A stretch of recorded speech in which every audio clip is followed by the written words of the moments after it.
Buenas tardes or buenas noches. Why do we celebrate Cinco de Mayo? It is not a Mexican national holiday. It's really turned into almost a borrachera here in the United States. Cinco de Mayo was the date when the Mexican troops defeated the largest army in the world, Napoleon's army. But Napoleon came back and defeated the Mexicans later. So this is a holiday in Puebla, but not in all of Mexico. And come to the concert at Odyssey on Cinco de Mayo at First Baptist Church, and you'll learn more about Mexican music. Hasta la vista.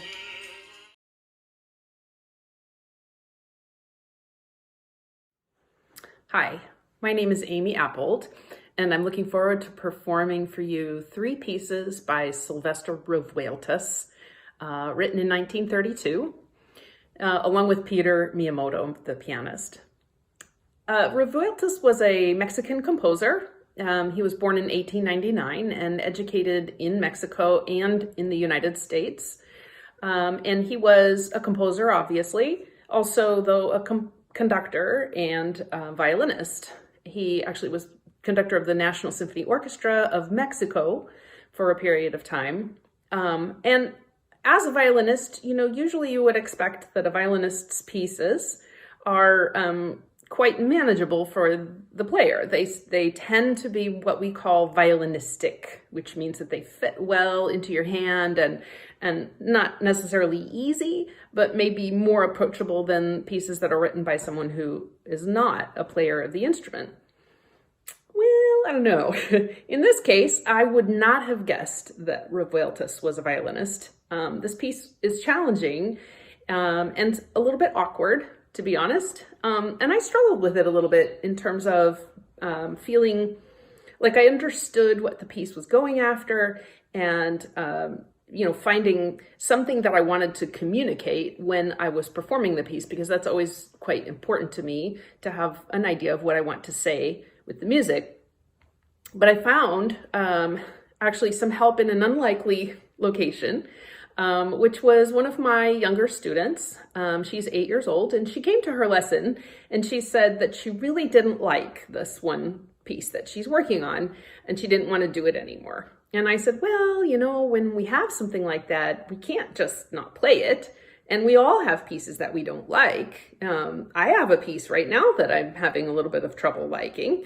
And, when we have that situation, we have to find a way of finding something that we like about it and something that motivates us toward it. And so she and I talked about her piece, and we thought about if it were the background music to a movie, what kind of movie would it be? What would the characters be doing? What would the weather be like? Could she come up with a picture in her mind, or could she come up with feelings that the people in the movie were having? And so we did that. We worked on her piece, and I said, maybe I could play some of my piece that I'm having a little bit of trouble with, and you can help me think of a story for that. And so I played some of it for her, this piece, and she said, oh, it's a fight scene. It's like out of a cartoon, like Tom and Jerry, or it could be like the background music in my video game where people are chasing each other. And I was like very grateful to her because it really did sound like that. She was absolutely right, and I had never thought of it. So I'm going to perform just a little bit of it for you today, without the piano, obviously, and give you a chance to see if you agree with her.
Hello, my name is Iskander Akhmadullin. I'm a trumpet player, and together with my wife Natalia Bolshakova on the piano, we're going to perform two compositions, arrangements made by the famous Mexican trumpet virtuoso Rafael Mendez. Rafael Mendez was considered by many in the music world to be the greatest trumpet player of all time, or at least of that generation. Known as the Heifetz of the trumpet, Mendez was famous for his brilliant tone, legendary range, articulation, and vibrato. He could make his trumpet sing. Mendez was a master of technique, including double tonguing and triple tonguing. He was probably the first who was able to make a recording of Moto Perpetuo by Nicola Paganini, using the special technique of so-called circle breathing and playing this uninterruptedly for 4 minutes. His repertoire included classical compositions, popular arrangements, favorite songs, and Mexican folk music. Growing up in a small village and big family with 15 children, very musical family. His father was a band leader and their family band. So Rafael succeeded despite all the difficulties in his life. When he was 10 years old, Revolutionary General Pancho Villa made his family band his own musical accompaniment that would follow his troops. Sometime later he sent the family back home, except for Rafael. Rafael had to remain as a bugler in Pancho Villa's camp for many months. Eventually he let him go. At the age of 20, Rafael Mendez came to the United States, started working at the factory, and gradually was able to start playing trumpet professionally. However, in 1932, while rehearsing at the Fox Theatre in Detroit, he suffered devastating lip injury when one of the musicians hit the swinging door and it hit the trumpet, pushing it to Rafael's lip. The injury was quite devastating and could have been career-ending. Luckily, he was able to come back with help with his father. It took him several months to recover. In 1940s, Rafael Mendez started working for Hollywood studios in the MGM orchestra and was hired by a Decca label to become its artist for 20 years and recorded dozens of long play albums. At that time he started performing as a soloist, and at height of his career performed as many as 125 concerts a year.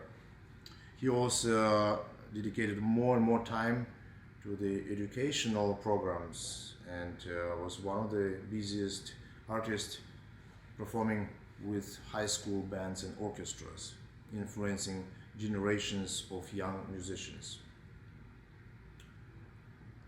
During his career, he composed, arranged more than 300 compositions, and now more than 40 years after he passed away, he is still considered one of the most influential trumpet player in the world.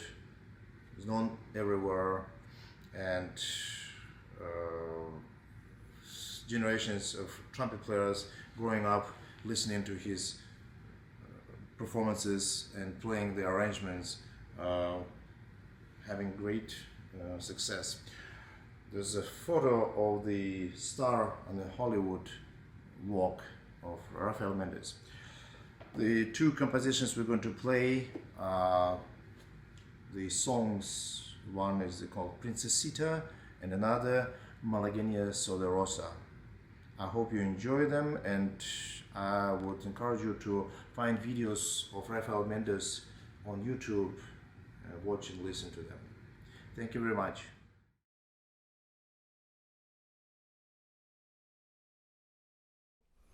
Hello, my name is Leo Saguiguit, and I am the saxophone professor here at the University of Missouri, and I will be performing at the Cinco de Mayo concert at the Odyssey Chamber Music Series on Friday night.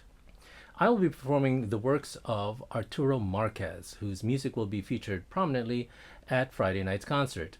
Marquez was born in 1950 in the state of Sonora, which is in the northwest part of Mexico that shares a border with the United States. He came from a long line of musicians, including his father and his grandfather, who would perform mariachi and salon music. Marquez would later study piano and then music theory and composition at the National Conservatory in Mexico City, and was awarded a Fulbright scholarship, which allowed him to study at Cal Arts in the United States, where he earned his master's degree. He additionally had the opportunity to study in Paris for his compositional studies. Marquez is considered one of the most recognized and performed contemporary Mexican composers. His most famous works were his danzones, and you're going to hear not only one of those, but 3 of them. Marquez wrote 9 of these danzones in total so far, and they all have this distinct nationalistic style. The danzone, however, is actually Cuban in origin. Not only is it a musical genre, but it's also a formal dance that involves couples. Marquez discovered the danzone while he was visiting the Gulf Coast state of Veracruz in the southeastern part of Mexico, which is directly on the opposite side of the country where he was born. Many Cubans had emigrated to Veracruz in the 1870s as refugees and brought along with them the danzone. This music flourished in this part of Mexico in the 20th century, while it lost its popularity back home in Cuba. The Mexican danzone peaked around the 1940s, and thanks to Marquez, this music has experienced a revival in popularity. Marquez took the danzone from the dance halls and the plazas of Mexico and transformed them into the art music for the concert stage. We can look to other composers who similarly transformed their native popular music for the concert stage. For example, Piazzolla, who experimented with the Argentinian tango, Villalobos with the Brazilian choro, and even Gershwin with American jazz. The danzone is characterized by a syncopated rhythm which has its origins in sub-Saharan Africa and brought to the Americans through the slave trade. This characteristic rhythm is common among all of the music in Latin America and in the Caribbean. And this particular rhythm is called the tresillo. The tresillo literally means triplet, from the Spanish word for 3, but compared to the Western triplet, which evenly spaces out the 3 notes, the tresillo syncopates it. I'm going to demonstrate on this instrument called the claves, which is a typical percussion instrument, especially from Cuba and everywhere else in Latin America. And the tresillo sounds like this. 1, 2, 3, 1, 2, 3. So you can tell that it's not quite even, not evenly spaced. And then there is another rhythm, which is really a variation or an embellishment of the tresillo called the cinquillo. And as you expect, they're going to have 5 syncopated notes. And it sounds like this. 1, 2, 3, 4, 5, 1, 2, 3, 4, 5. And sometimes that will be, those 2 rhythms may be in combination with non-syncopated figures, such as